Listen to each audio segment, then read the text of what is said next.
In this video, we're talking about how Chief Construction approaches development, the local impact, and how we work with partners to invest in our community.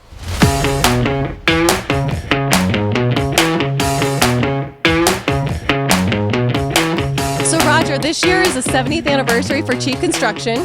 You guys have been around for a little while, and you've worked with a myriad of different customers over time, but each customer is a little bit different. Can you talk about the different construction methods that you guys use with different customers?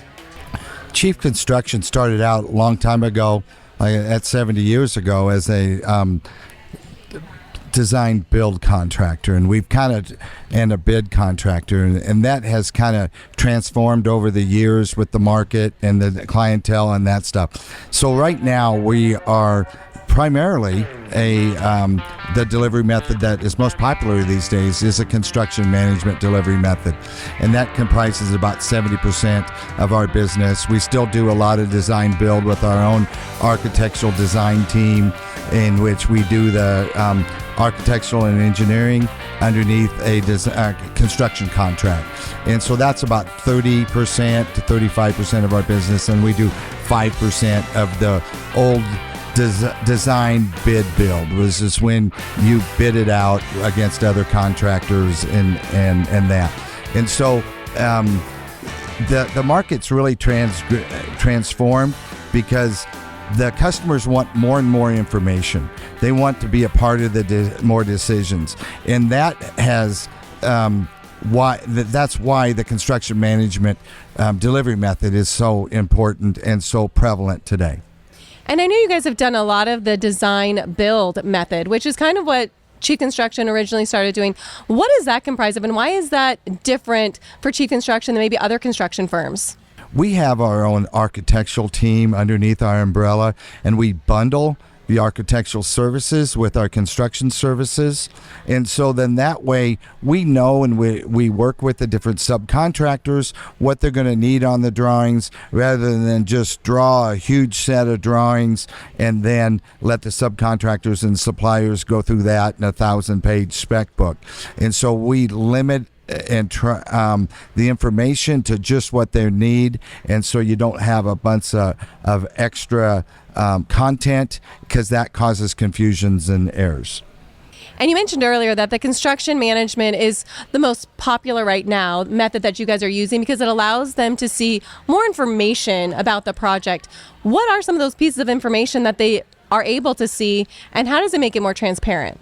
What we do is we'll take proposals from the suppliers and the subcontractors, and we put it into a spreadsheet, and then we show the customer where their proposal's at and where their schedules and the pricing is for each subcontractor or supplier. And then that way they're part of the decision. They might have a relationship with that subcontractor or supplier, and then that might go into the factors of making a decision. The other thing about construction management delivery method is we are the fiduciary responsibility in the contract. So we got to make decisions to the benefit of the client rather than to the company.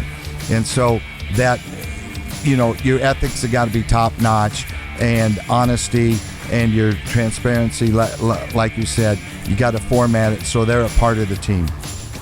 And I know every now and again you guys do a bid, and that's not maybe the preferred method, because there are some give and take with that. Talk a little bit about the drawbacks that sometimes the construction team can see, or even that customer can see, with just that bid method. Well, when you bid it, everybody's using the lowest price. We use the lowest price supplier. We use the lowest price subcontractor, and they might not be providing the best value. And also, they might not be staffed up for it, so they might cause you some project delays and build delays. And a bid process is just so contentious. Everybody's looking to try and get change orders because you subcontract, you might use their number, and they might have missed something, so they're trying to make something up. And so it's not the best method for teamwork, and it's everybody's kind of out fighting for themselves to protect their profitability, and it's usually the client or the customer who gets shortchanged, and that's what the fallacy of that old outdated delivery method is. Just the delivery methods themselves are the ones that kicks off the process. That's when you sell it. But after you sell the project, there's a lot more that goes into it. And I know, Tana, you work with the project managers, the project superintendents. When the project gets kicked off, how are you working with them to know what part of the process they're in, or what are the big pieces that are happening?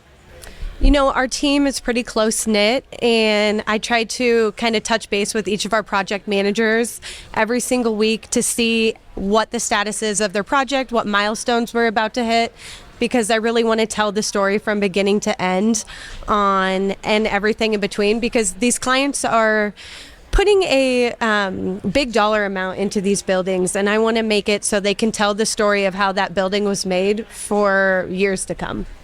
And I know a lot of times you're having that conversation internally with your customers as well as your team, but you also do some external things as well. What are you doing on social media that allows these customers to also see how their project is developing?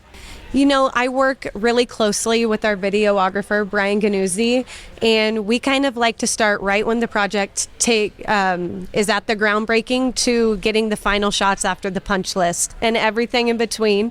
We like to highlight all of our different crews that we have, whether that be the steel crew, concrete crew, carpentry crew. Everybody on our team gets a point to shine on our social media, because we wouldn't be able to do any of these projects without them. And so it's been fun to highlight each member of the team and see how they gave their 2 cents into the project, how they were part of that project.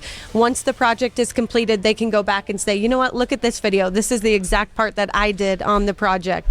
So it's kind of fun for not only our team to see, but whoever we're building for and our community. And I recently was at one of the ribbon cuttings for Grand Island Central Catholic and that project. And what a phenomenal project that was. There was such a great turnout for that. But one of the things that our CEO, DJ Ihusen, mentioned was that, yeah, it's a building, but now it actually is coming to life. And I know when you do your videos and you post it out on social, you really start to see that personality. So what are some of the things, I know you and Brian work about, like telling the story of it? And what are some of the projects that you've worked on that you've been able to tell that story where it's not just a building, but it actually is something that people are going to make their home in a way? Well, Central Catholic Elementary School is a perfect example of that, just because from the groundbreaking there, they raised all that money for that build. So we're not only building for the students, we're building for the people who donated their money and want to see that for their grandkids, for their kids, for their kids. I mean, it literally is a lifelong kind of just a love project that went into that when it's all said and done. I mean, people are going to be enjoying that within their families. I know we personally have connections at construction, at Chief, in our communities of people going there, having their kids go there, even having spouses teach at the school. And the cool thing about that is we kind of have that with all of our projects, where at the MOB, that was such a cool project to witness from beginning to end, and to go in after the fact that it's open and have the nursing students at Bryan be able to have their first semester there and just see all of them so excited to be on that in that MOB has been very awesome, as well as Tabitha. I mean, each of our projects have their own specific story, and it's fun to see kind of the uniqueness about each and every single one that we do and the people behind it and our team that worked on that one. It's one of my favorite parts about it, my job, is just to highlight all the uniqueness of all the buildings we do and the labor of love that's gone into them. And I know I always use that term too, MOB, and my husband always said, what are you talking about? And I'm like, oh, the medical office building. Yes. So sometimes we use our own lingo. But speaking of the medical office building, we have so many projects in Grand Island, and there are Chief trailers up and down 281. And I know a lot of people comment on that. But we're not just in Grand Island. Roger, where are some of our offices for construction, and where are some of the projects that your team is currently working on? Well, one thing that we focused on the last few years is helping communities build out their communities in a positive growth manner. And so we like to consider ourselves to be that community's contractor.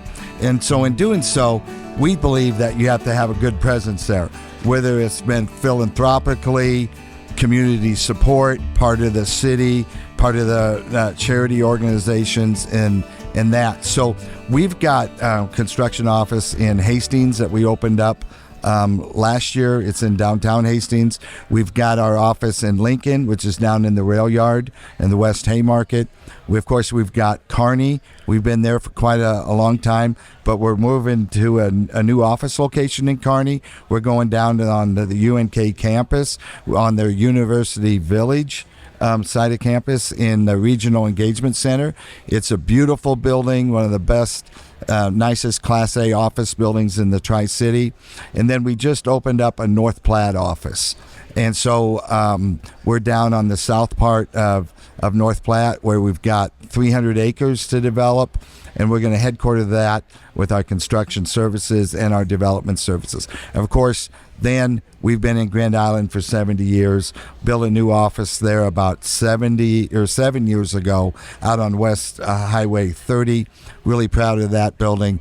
But the big thing about us is we're trying to fulfill the community needs with building solutions.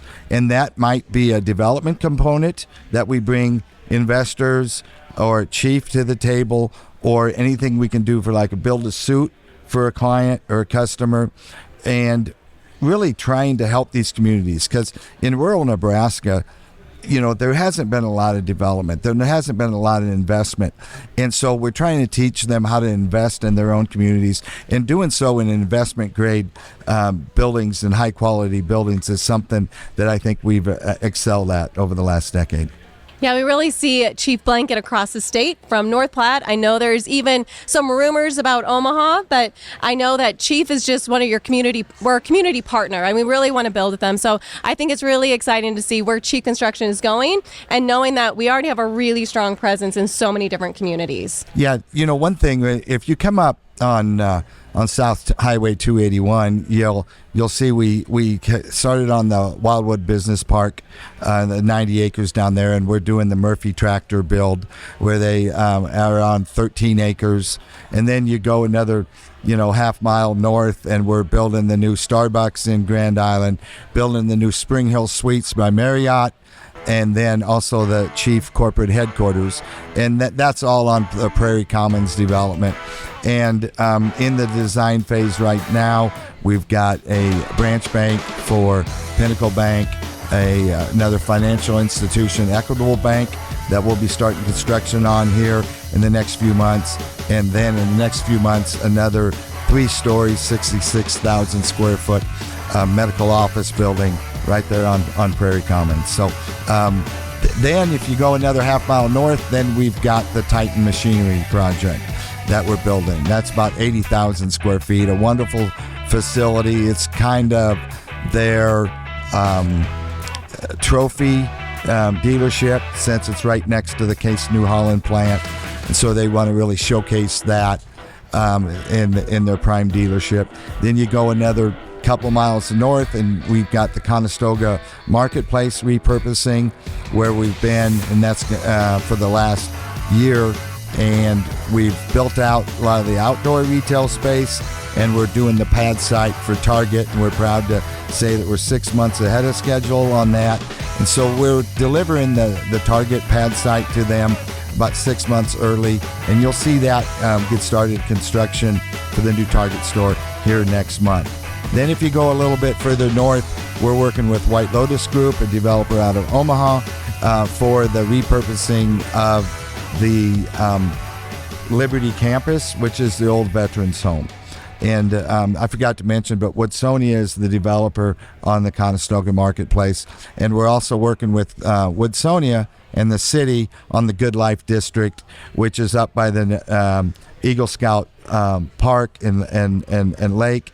And that's where they'll do that Good Life District that everybody voted for. And it's just going to really, really give our community a big shot in the arm as far as quality growth. Follow us on Facebook to follow our projects. The link is below.